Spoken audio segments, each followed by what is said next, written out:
ஆண்டவராகிய இயேசு கிறிஸ்துவின் கிருபையும் சமாதானமும் உங்கள் அனைவரோடும் கூட என்றென்றைக்கும் இருப்பதாக. தலைப்பு: நான் உன்னை விட்டு விலகுவதும் இல்லை, உன்னை கைவிடுவதும் இல்லை. நாம் நம் வார்த்தைகளை அடக்கி பழக வேண்டும். அதிகமாய் பேசக்கூடாது.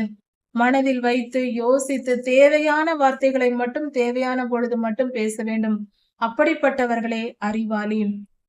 ஞானம் உள்ளவன் குளிர்ந்த மனம் உள்ளவன். அதாவது எப்பொழுதும் கோபமும் எரிச்சலுமாய் இருப்பவர்கள் முட்டாள்கள் என்று வேதம் சொல்லுகிறது. ஞானவான்கள் எப்பொழுதும் குளிர்ந்த மனமாய் இருப்பார்கள். அமைதலாய் சாந்தமாய் குளிர்ந்த மனம் உள்ளவர்களாய் இருப்பார்கள்.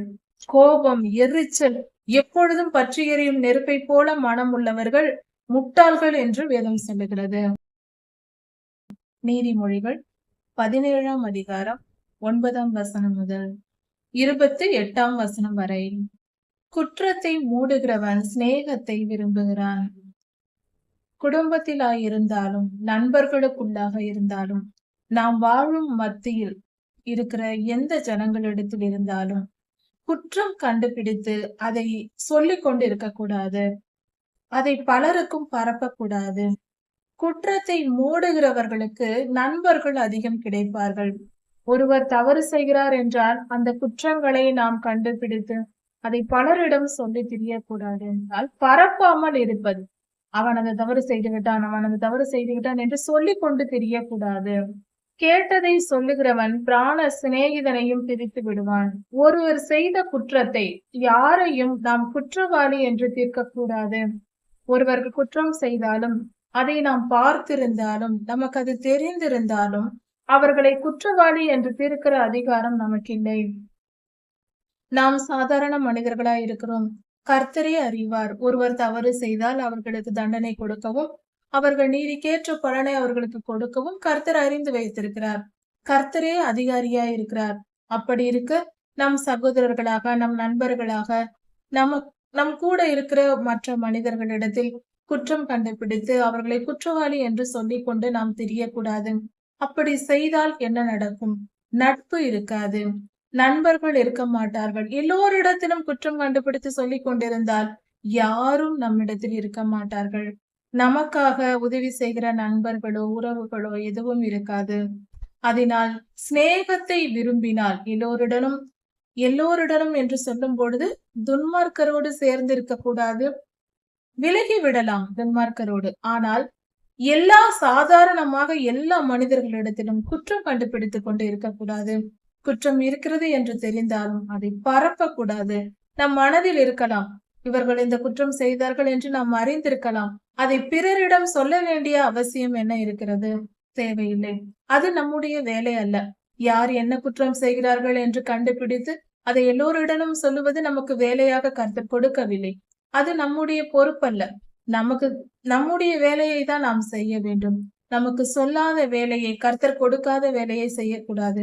இன்றும் பலர் என்ன செய்கிறார்கள்? ஊழியர்கள், கர்த்தருடைய ஊழியர்களை குறித்து பிற ஊழியர்கள் குற்றம் சொல்லுகிறார்கள். வீடியோக்கள் போடுகிறார்கள், யூடியூப், பேஸ்புக் எல்லாவற்றிலும்.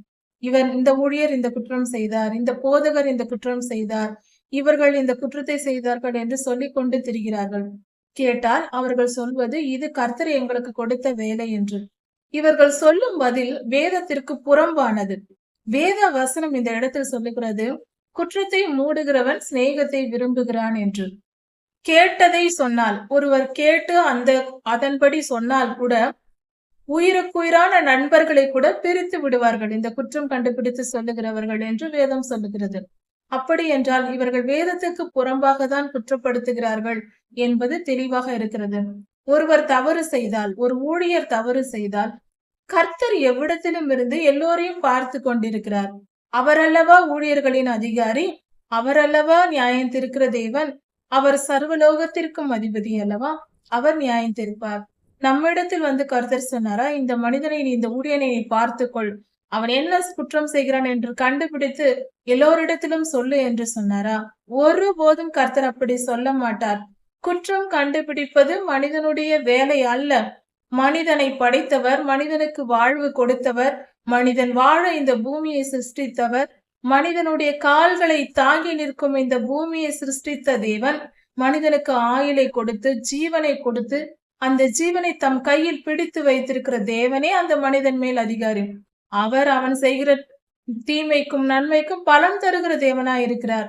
அவன் கர்த்தரால் படைக்கப்பட்ட ஒரு மனிதனை, கர்த்தருடைய சாயல் தரிக்கப்பட்ட ஒரு மனிதனை குற்றவாளி என்று தீர்க்க நமக்கு அதிகாரம் இல்லை.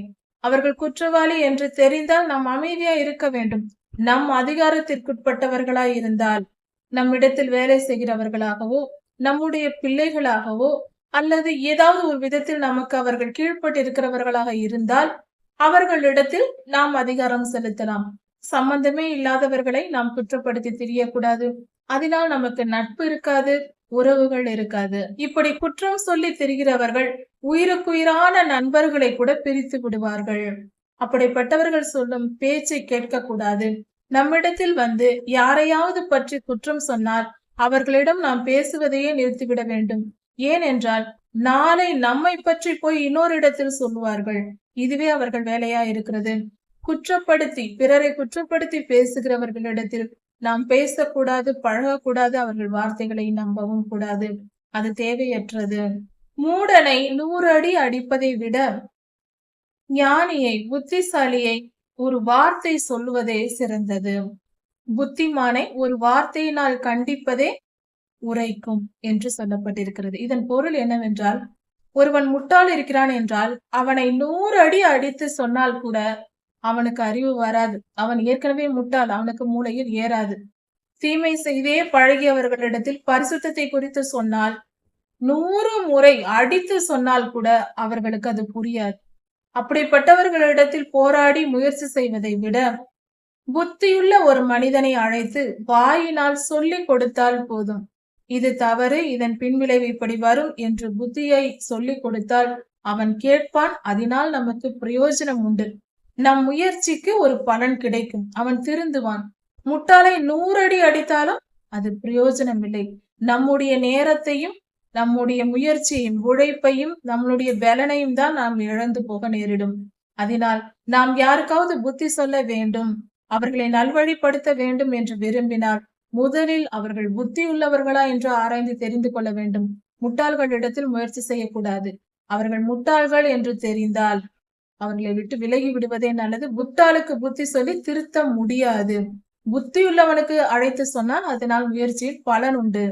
துஷ்டன் கலகத்தையே தேடுகிறான். தீமையான துஷ்ட மனிதன், பொல்லாத ஆவி பிடித்தவன் தான் துஷ்டன். அவன் என்ன செய்வான்? எப்பொழுதும் கலகத்தையே தேடுவான். இன்று என்ன பிரச்சனை வரும், எந்த விடத்தில் ஒரு கலகத்தை மூட்டலாம், இந்த கலகம் இன்று வருமா என்று தேடி அலைவான். துஷ்டனுடைய மனம் எப்பொழுதும் கலகத்தையே தேடி அலையும். எதில் கலகம் பண்ணலாம், எந்த பிரச்சனை என்று வரலாம் என்று அவனுக்கு நேரம் கிடைக்கும் போதெல்லாம் அதை முயற்சி செய்து கொண்டிருப்பான். இவனே துஷ்ட மனிதன். பொல்லாத ஆவி பிடித்தவர்கள் அப்படித்தான் இருப்பார்கள். இந்த இடத்தில் இவனிடத்தில் இந்த குற்றம் இருக்குமா, எப்பொழுதும் அவர்களுடைய மனம் தேடி அலையும். அதாவது நம்முடைய வீட்டில் நாம் சாவி ஏதாவது தொலைத்து விட்டோம் என்றால் நாம் அது இங்கு இருக்குமா அங்கு இருக்குமா என்று நினைத்து நினைத்து தேடுவோம். ஒருவேளை இந்த இடத்தில் வைத்திருப்போமா, ஒருவேளை அந்த இடத்தில் வைத்திருப்போமா என்று தேடுவோம். அதுபோல இந்த தீய மனிதர்கள், துஷ்டர்கள், பொல்லாத ஆவி பிடித்தவர்கள், துன்மார்க்கமானவர்கள், கர்த்தருடைய வார்த்தையை ஏற்றுக்கொள்ளாதவர்கள், அதன்படி நடக்காதவர்கள், கர்த்தருடைய பிள்ளைகளுக்கு விரோதமாய் செயல்படுகிறவர்கள், கர்த்தருடைய வசனத்துக்கு விரோதமான வாழ்க்கை வாழ்கிறவர்கள், மொத்தத்தில் பாவிகள், பொல்லாத ஆவி பிடித்தவர்கள். இவர்கள் கலகம் எப்பொழுது மூட்டலாம் என்று அலைவார்கள். நாம் ஒரு பொருளை தொலைத்துவிட்டு தேடுவது போல அவர்கள் எந்த இடத்தில் என்ன பிரச்சனை உண்டு பண்ணலாம் என்று தேடி அலைவார்கள். அவனுக்கு விரோதமாக குரூர தூதன் அனுப்பப்படுவான். இப்படிப்பட்ட மனிதர்களை நியாயம் தீர்க்க கர்த்தர் தூதர்களை அனுப்புகிறார். அவர்கள் சரியாக இப்படிப்பட்ட மனிதர்களை அடித்து தண்டிப்பார்கள். அதாவது தீமை செய்கிறவர்களை கர்த்தர் பார்த்து கொண்டு சும்மாவே இருக்க மாட்டார். அவர்களுக்கு சரியான தண்டனை கொடுக்கிற நீதியுள்ள தேவனாய் இருக்கிறார். சில காலம் பொறுமையா இருப்பார். அவர்கள் மனம் திரும்புவதற்கு வாய்ப்பு கொடுத்து பார்ப்பார். அவர்கள் திருந்தாத பட்சத்தில் துஷ்டராய் இருந்தால் அவர்களை நிச்சயம் நியாயம் தீர்ப்பார். அவர்களுக்கு ஏற்ற தண்டனை கொடுக்க தூதர்களை கர்த்தர் அனுப்புகிறார். புத்தி இல்லாமல் முட்டாள்தனத்தில் வாழ்கிற ஒரு மனிதன் தன்னுடைய மதிக்கேட்டிலேயே அலைகிறான். அவன் பாவம் செய்கிறான். பாவத்தின் நிமித்தம் அவன் தவறான ஒழுக்கம் இல்லாத ஒரு வாழ்க்கை வாழ்கிறான். அவனுடைய சிந்தனை முழுவதும் பாவத்தில் இருக்கிறது. மதி இல்லை, அறிவில்லை. அறிவுள்ளவன் பாவம் செய்ய மாட்டான். ஞானம் உள்ளவன் பாவத்தை செய்ய மாட்டான். ஞானம் இல்லாதவனை பாவம் செய்வான். ஒழுக்கம் இல்லாத வாழ்க்கை வாழ்வான். அவன் அந்த மதிகேட்டில் திரியும் போது, அந்த பாவத்தின் போதையில் திரிகிறவனிடத்தில் அவன் முன்பாக போவதை விட குட்டியை பறிகொடுத்த கரடிக்கு முன்பாக போவது நல்லது. இந்த பாவத்தில் திரிகிறவனுக்கு முன்பாக நாம் போய்விடக் கூடாது. பரிசுத்தமாய் வாழ்கிறவர்கள் அவன் அப்படியே விழுங்கி விடலாம் என்று நம்மை தோன்றும். அவனுக்கு ஒரு கரடி இருக்கிறது, அது தன் குட்டியை பறி கொடுத்தது என்றால் அதனுடைய கோபம் பயங்கரமா இருக்கும். எதிரில் போனா நம்மை கொன்றை போட்டுவிடும். அதை விட மோசமானவனாய் இந்த பாவத்தில் திரிகிறவன் இருப்பானாம். மதிகேட்டில் பாவம் செய்து அதில் இன்பம் என்று நினைத்து அந்த பாவத்தில் இன்பம் கண்டு தவறான வாழ்க்கை வாழ்கிற ஒரு மனிதன் இருக்கிறான் என்றால் அவன் முன்பாக கூட போகக்கூடாது. விலகி செல்வதே நல்லது. தீயவர்களிடத்தில் நெருங்கவே கூடாது. விலகி போவதே நமக்கு நல்லது. ஏனென்றால் அவன் முட்டாள். அவனுக்கு அறிவு கிடையாது. எதையும் சரியாய் செய்ய மாட்டான். எல்லா தவறுகளையும் செய்வான். அதனால் அவன் நியாய தீர்ப்பை அடைவான். அவனோடு சேர்ந்தால் நமக்கும் அதன் பாதிப்பு வரும். பாடுகள் தான் வரும். அதனால் அவனை விட்டு விலகுவதே நல்லது. நன்மைக்கு தீமை செய்கிறவன் எவனோ? ஒரு மனிதன் இன்னொரு மனிதனுக்கு நன்மை செய்கிறான். அவனிடத்தில் நன்மையெல்லாம் பெற்றுக்கொண்டவன் அவனுக்கு பதிலாக தீமை செய்கிறான். அவனிடத்தில் நாம் இவ்வளவு நன்மைகளை பெற்றிருக்கிறோம், அவன் நமக்கு இவ்வளவு நன்மை செய்திருக்கிறான், நன்றியுடையவனாய் இருக்க வேண்டும் என்ற நினைவு இல்லாமல், எனக்கு நீ நன்மை செய்தாய் அல்லவா, உனக்கு நான் தீமை செய்கிறேன் பார் என்று மீண்டும் அதற்கு பதிலாக தீமை செய்கிறான். அப்படிப்பட்ட கேவலமான மிக முட்டாளான ஒருத்தன் இருக்கிறான் என்றால் அவனுடைய நிலை என்ன? அவனுடைய வீட்டை விட்டு தீமை நீங்காது. பிறருக்கு நன்மை செய்தவர்களுக்கு தீமை செய்தால் இவன் அந்த தீமைக்கு அடிமையாவான். அந்த தீமை அவனை விட்டு நீங்காது. தொடர்ந்து அவனுக்குள் இருந்து கொண்டே இருக்கும்.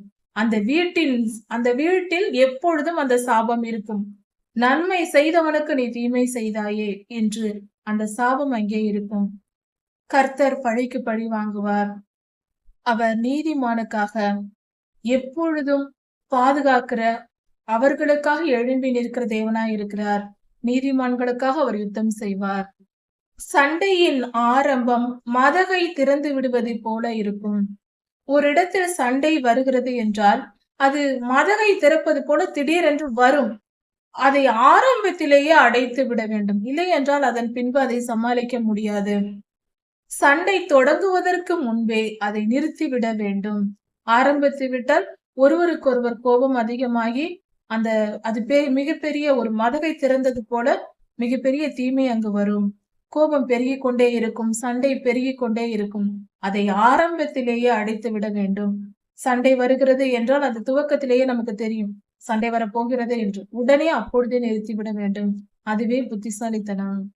அந்த சண்டையாவதற்கு முன்பே விவாதம் வரும். சண்டை தொடங்குவதற்கு முன்பாக விவாதம் வரும். விவாதம் என்றால் என்ன?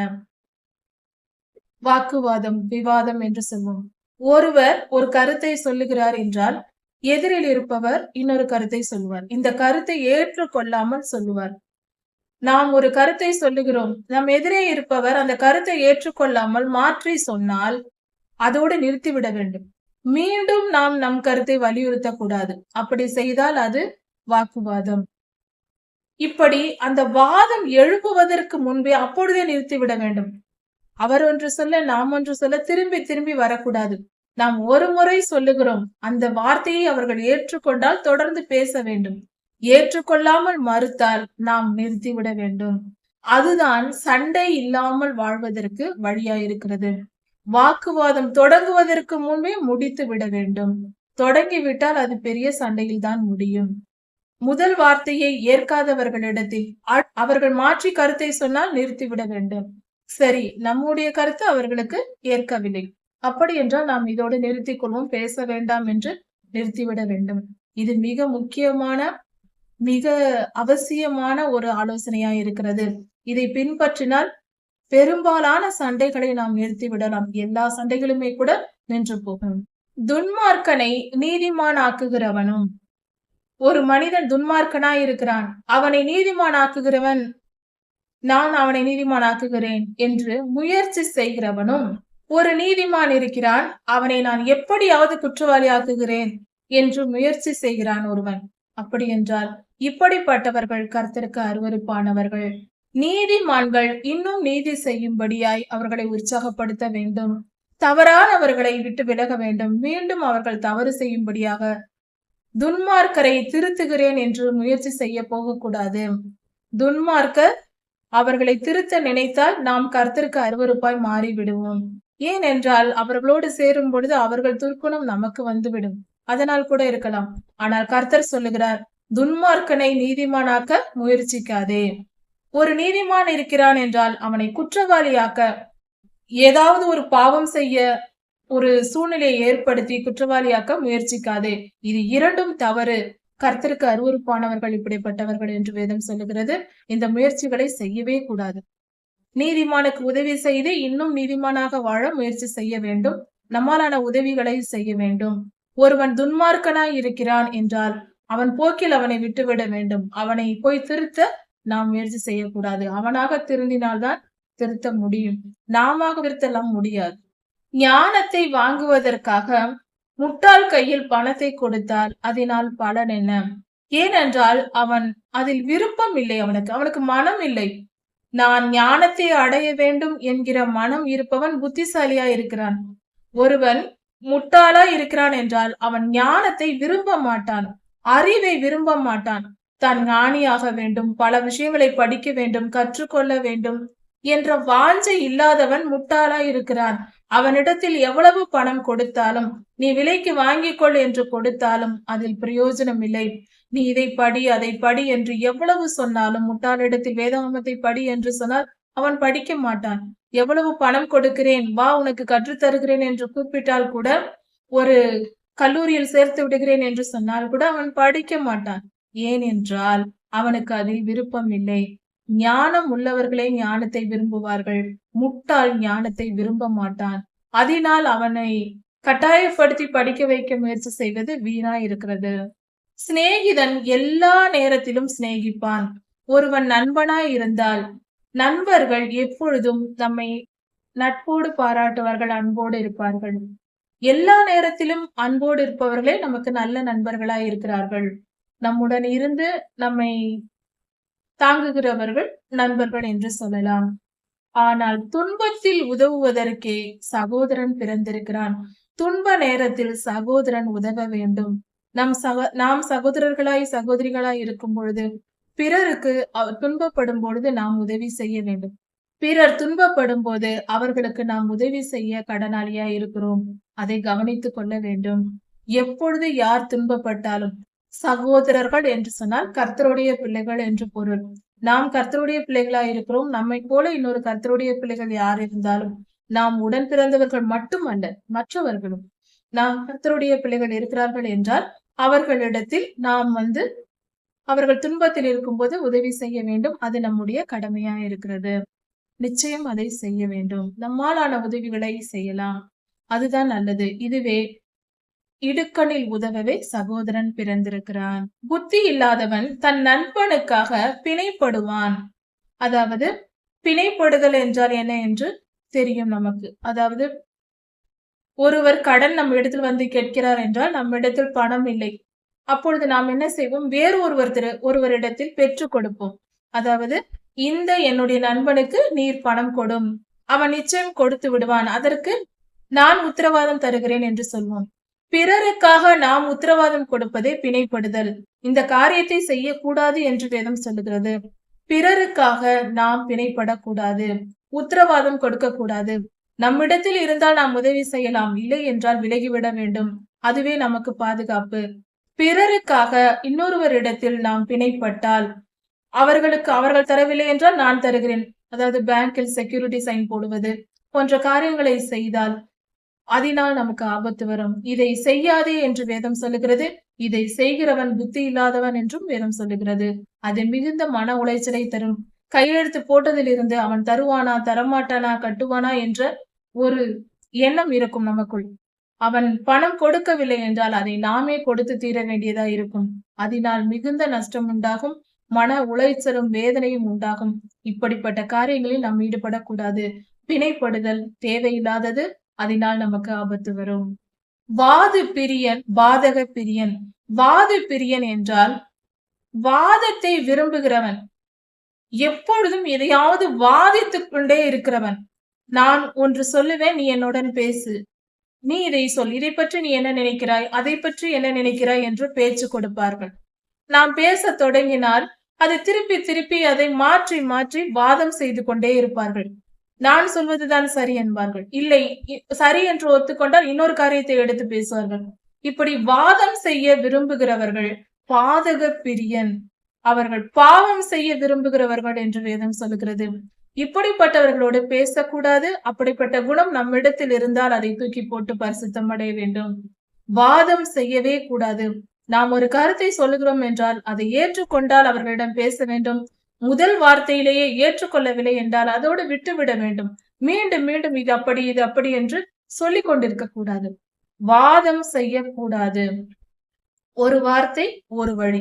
ஏற்றுக்கொண்டால் ஏற்றுக்கொண்டவர்களிடத்தில் சொல்வோம். ஏற்றுக்கொள்ளவில்லை என்றால் போய்கொண்டே இருக்க வேண்டும். மீண்டும் மீண்டும் அவர்களை வற்புறுத்தி விளக்கம் கொடுத்தெல்லாம் நாம் அவர்களை கட்டாயப்படுத்தி புரிந்து கொள்ள தொடங்கினால் அவர்கள் ஒன்று சொல்வார்கள், அதில் வாதம் எழும்பும். மாற்றி மாற்றி பேசுவதே வாதம். அதற்கு ஒப்பு கொடுக்கவே கூடாது. அதை செய்யக்கூடாது. அது கர்த்தருக்கு அருவருப்பானது. அதனால் தீமை விளையும். பாதக பிரியன், பாதகம் வரும் என்று கர்த்தர் சொல்லுகிறார். தன் வாசலை உயர்த்தி கட்டுகிறவன் அழிவை நாடுகிறான். வீடு கட்டும் போது நம் வாசலை உயர்த்த கூடாது. வாசலை தாழ்த்தி கட்ட வேண்டும். மிகுந்த அதிகமான உயரத்தை வைத்து வாசல் கட்டினால் அதனால் அழிவு வரும் என்று வேதம் சொல்லுகிறது. எப்பொழுதும் இந்த காரியத்தில் நாம் ஜாக்கிரதை உள்ளவர்களா இருக்க வேண்டும். வீடு கட்டும் போது பலர் நினைப்பார்கள், வெள்ளம் வந்தால் என் வீட்டிற்குள் வரக்கூடாது, அதனால் நான் எல்லார் வீட்டை விட அதிக உயரமாய் கட்டுவேன் என்று போட்டி போட்டுக்கொண்டு அதிக உயரமாக வாசலை வைத்து கட்டுவார்கள். அது மதியீனமான செயல். ஏனென்றால் காற்று வரும் பொழுது மிக உயர்ந்த கட்டிடங்கள் மேல் மோதும் போது அது சீக்கிரம் பலவீனம் அடைந்து விழுந்து போகும்.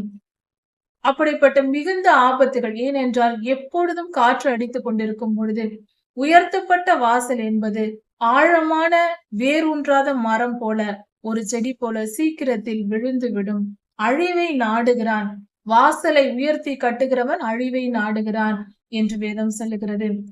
நியாயப்பிரமாண புஸ்தகத்தில் வாசலை உயர்த்தி கட்டுகிறவன் சபிக்கப்பட்டவன் என்றும் சொல்லப்பட்டிருக்கிறது.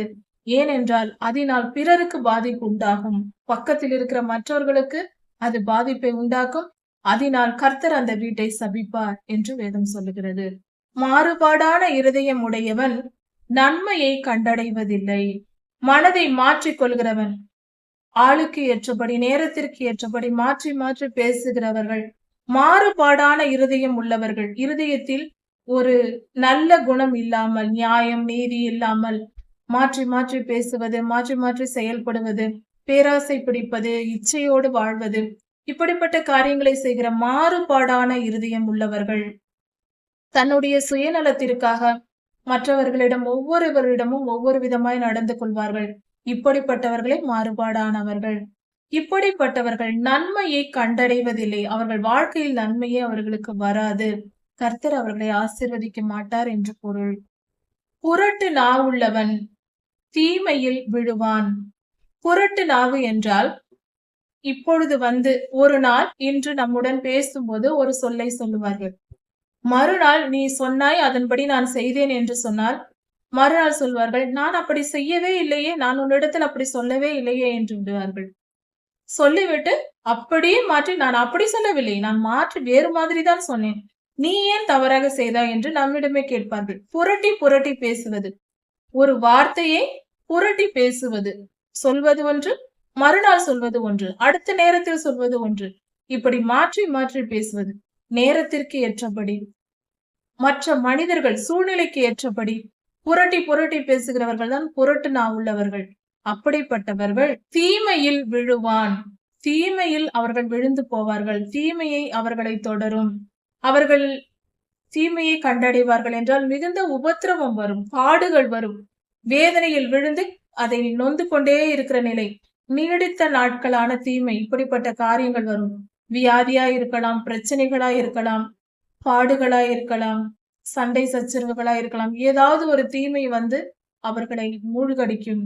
வாயின் வார்த்தைகள் சுத்தமா இருக்க வேண்டும், பரிசுத்தமா இருக்க வேண்டும். நம் இருதயத்தின் நிறைவினால் வாய் பேசும். அதனால் நம் இருதயம் பரிசுத்தமாய் இருக்க வேண்டும். நம் பேச்சு எப்பொழுதும் நீதியாய் சரியாய் இருக்க வேண்டும்.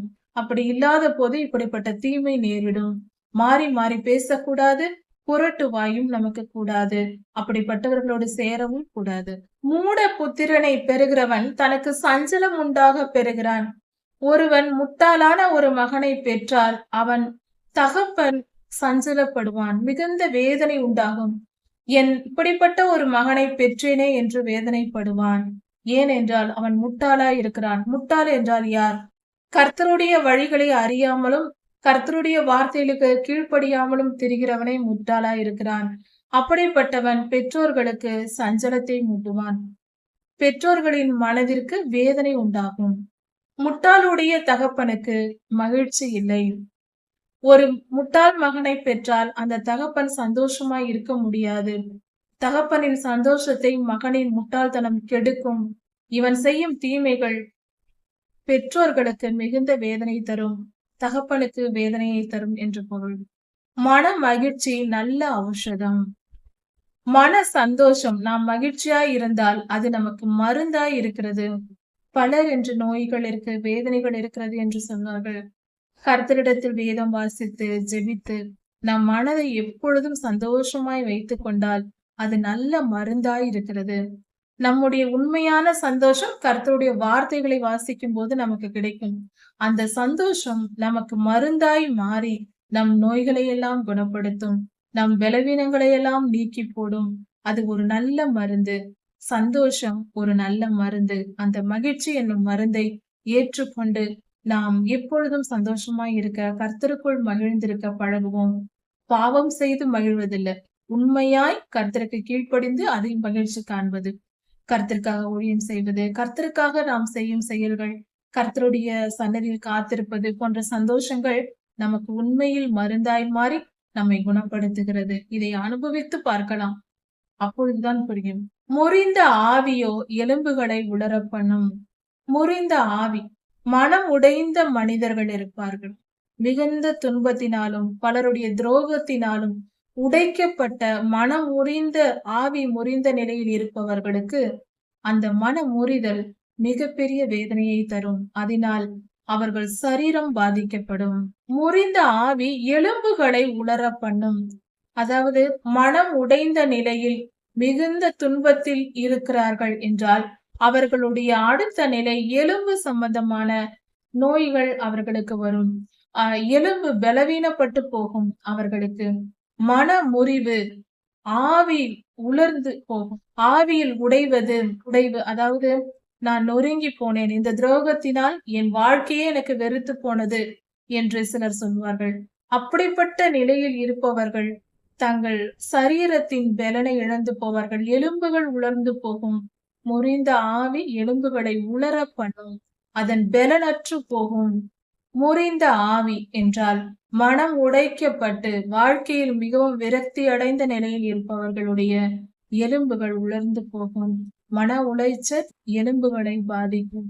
அதனால் நாம் ஆரோக்கியமா இருக்க வேண்டும் என்றால் சந்தோஷமா இருக்க வேண்டும். நம் பாரத்தை எல்லாம் கர்த்தரிடத்தில், பிரச்சனைகளை எல்லாம் கர்த்தரிடத்தில் சொல்லிவிட்டு சந்தோஷமா இருக்க பழக வேண்டும். கர்த்தர் நமக்கு நிச்சயம் காப்பாற்றி நமக்கு மீட்டு தருவார். நம் பிரச்சனைகள் நீங்கும். துன்மார்க்க மனிதன், தீயவர்கள் என்ன செய்வார்கள்? நீதியை புரட்டி போட, நீதி நியாயத்தை தவிர்க்க லஞ்சத்தை வாங்குவார்கள். நீதியாய் ஒரு காரியத்தை நடத்த, அதிலிருந்து மாற்ற, அக்கிரமம் செய்ய வேண்டும், அநியாயம் செய்ய வேண்டும் என்றால் தீயவர்கள் தான் லஞ்சம் வாங்குவார்கள். அவர்கள் தீமை செய்வதற்கு வாங்குவார்கள். நீதியை விட்டு தீமை செய்வதற்கு வாங்குவார்கள். உதாரணத்திற்கு, ஒரு மனிதனிடத்தில், நாம் ஒரு அதிகாரியினிடத்தில் ஒரு வேலை, இந்த வேலை செய்ய வேண்டும், இது சட்டத்திற்கு புறம்பானது என்று சொன்னால் அவன் என்ன சொல்லுவான்? எனக்கு இவ்வளவு லஞ்சம் கொடு, சட்டத்திற்கு புறம்பாயிருந்தாலும் நான் அதை செய்து கொடுக்கிறேன் என்று செய்து கொடுப்பான். இதுவே துன்மார்க்கன் பரிதானம் வாங்கிக் கொண்டு நீதியை புரட்டி போடுவது, நீதியை விட்டுவிட்டு அநியாயம் செய்வது. இதுதான் லஞ்சம் வாங்குகிறவனின் நோக்கம். புத்தியுள்ளவன் ஞானத்தை அருகிலேயே காண்பான், ஞானமாய் நடப்பான். அவன் ஞானத்தை தேடி அலைய தேவையில்லை. ஒரு புத்திசாலி இருக்கிறான் என்றால் அவன் தன் உள்ளூரிலேயே ஞானமாய் செயல்பட்டு வாழ்ந்து அவனால் வாழ முடியும். ஞானமாய் நடந்து அவன் வாழ்ந்து விடுவான். ஆனால் முட்டாள்களோ பூமியின் கடையாந்திரம் வரைக்கும் அலைவார்கள். ஒரு காரியத்தை செய்ய வேண்டும் என்றால் அலைந்து திரிவார்கள். அவர்களுக்கு பக்கத்தில் இருக்கும் அறிவு, புத்திசாலி பக்கத்தில் இருந்தே வேலையை முடித்து விடுவான். தனக்கு இருக்கும் வாய்ப்புகளை பயன்படுத்தி அந்த இடத்திலேயே நல்லபடியாக புத்திசாலித்தனமாக வாழ்வதனால் வாழ்ந்து விட முடியும். முட்டாளோ பூமியின் கடைசி வரைக்கும், கடையாந்திர வரைக்கும் அலைந்து திரிவான். அலைச்சல் உண்டாயிரும். முட்டாள் தான் அலைந்து திரிவான். புத்திசாலி ஒரே இடத்திலிருந்து காரியங்களை செய்து முடிப்பான். முட்டாளான மகன் தன் தகப்பனுக்கு சலிப்பை உண்டு பண்ணுவான். தன் பெற்றோர்களுக்கு கசப்பாய் இருப்பான். முட்டாளான மகன் அந்த குடும்பத்தில் அந்த பெற்றோர்களுக்கு மிகுந்த வேதனையை கொடுக்கிறவனாக, பெற்றோர்களே விரும்பாத மகனாக இருப்பான். முட்டாளை பெற்றோர்கள் கூட விரும்ப மாட்டார்கள் என்று பொருள். பெற்றோர்களுக்கு கூட பிடிக்காது முட்டாளான மகனை. நீதிமானை தண்டம் பிடிக்கிறது, நியாயம் செய்கிறவனை பிரபுக்கள் அடிப்பதும் தகாது. அது தகுதி அல்ல என்று வேதம் சொல்லுகிறது.